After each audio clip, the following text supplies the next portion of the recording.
Allora, 1-0 per il Giulianova. Mimmo, al di là di un amico, sei diventato la mia bestia nera.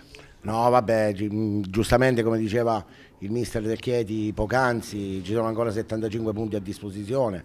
Oggi è una partita insomma particolare che si decideva con un episodio. Ecco, io sono convinto che se fosse passato in vantaggio il Chieti, la partita l'avesse vinta il Chieti, l'avrebbe vinta il Chieti, così è stato invece che siamo passati in vantaggio noi e l'abbiamo vinta noi. Certo è, complimenti al di là dell'amicizia e del grande rispetto che nutro per te, oggi abbiamo visto una gara secondo me di un'altra categoria, indipendentemente se è chiusa tatticamente nel primo tempo, il secondo tempo che l'ha risolta un episodio, ma abbiamo visto veramente una gara e un atteggiamento sia delle squadre che della società di grande livello e noi arriveremo tutte e due, sia il Chieti che il Giulianova.